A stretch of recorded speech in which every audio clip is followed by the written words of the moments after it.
Bharatiya Janata party में प्रदेश अध्यक्ष पद को लेकर स्थिति पूरी तरह स्पष्ट हो चुकी है। महेंद्र भट्ट का दोबारा प्रदेश अध्यक्ष बनना अब तय माना जा रहा है, क्योंकि उनके अलावा किसी और ने नामांकन दाखिल नहीं किया है। इस अवसर पर पार्टी की एकजुटता भी साफ नजर आई। नामांकन के समय मुख्यमंत्री पुष्कर सिंह धामी, केंद्रीय राज्य मंत्री अजय टम्टा, पूर्व मुख्यमंत्री त्रिवेंद्र सिंह रावत, सांसद अजय भट्ट सहित कई वरिष्ठ नेता मौजूद रहे। रविवार को भाजपा प्रदेश मुख्यालय में चुनाव अधिकारी खजान दास ने राष्ट्रीय चुनाव अधिकारी के लक्ष्मण के निर्देश पर चुनाव अधिसूचना जारी की। इसके साथ ही प्रदेश अध्यक्ष और राष्ट्रीय परिषद सदस्य पद के लिए मतदाता सूची भी जारी कर दी गई।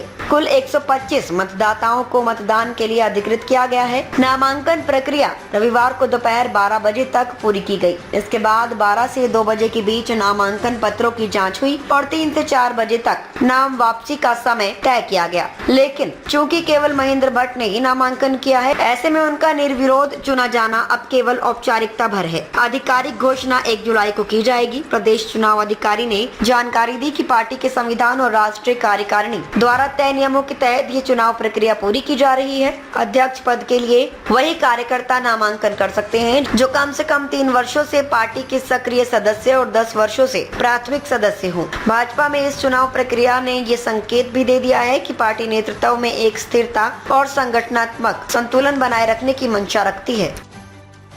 तो ये क्या माना जाए अब? देखिए, हमारी पार्टी आज विश्व की सबसे बड़ी पार्टी है।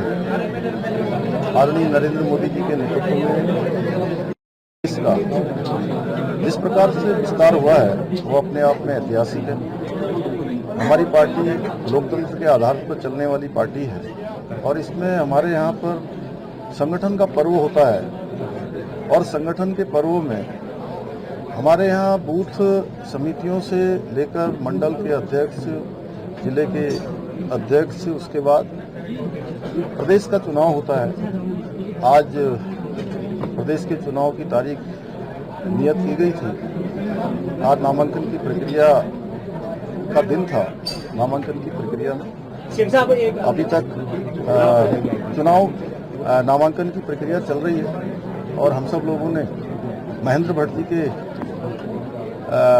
नामांकन पत्र दाखिल किए हैं और 4 बजे तक इन नामांकन पत्रों की जांच होगी। उसके पश्चात जांच होने के बाद कल दिन में जो समय होगा उस समय के अनुसार जो है जो नाम आए होंगे उसके अनुसार चुनाव अधिकारी उस नामों की घोषणा करेंगे।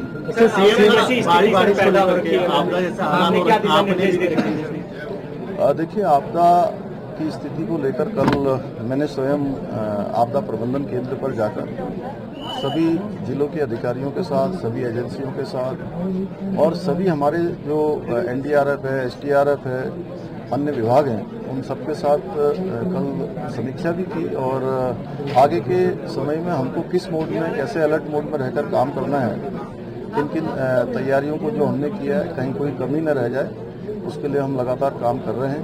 हमारा प्रयास होगा कि आपदाएं क्योंकि रोकी तो नहीं जा सकती हैं, लेकिन उनके असर को कम किया जा सकता है, क्विक रिस्पांस किया जा सकता है। उस दिशा में मॉक ड्रिल भी हो रही है और सभी अधिकारी पूरे समय अलर्ट मोड में काम कर रहे हैं। सर, महीने 4 धाम यात्रा को रिपीट होने जा रहे हैं, किस तरीके से आप देख रहे हैं इस उपलब्धि को? देखिए, उनके अध्यक्ष बनने के बाद हमने सभी चुनाव में हमको विजयश्री मिली है, संगठन का हमारा विस्तार हुआ है और एक सामान्य कार्यकर्ता से लेकर उनका एक लंबा राजनीतिक सफर है और उसमें सभी को साथ में लेकर संगठन की गति देने में संगठन शिल्पी के रूप में उनका बहुत बड़ा योगदान है और इसी नाते आज उनके नामांकन पत्र को हम सब लोगों ने, मैंने और हमारे सभी सांसदगणों ने, अजय टम्टा जी भी, माननीय मंत्री जी भी यहाँ पर हैं, अन्य हमारे सांसदगण भी हैं, पार्टी के हमारे पूर्व मुख्यमंत्रीगण हैं, सभी ने आज यहाँ पर नामांकन पत्र दाखिल किए हैं। उनकी जांच हो और संभवतः कल रिजल्ट आएगा। सर, यात्रा को लेकर के अब क्या कोई समीक्षा हो रही है?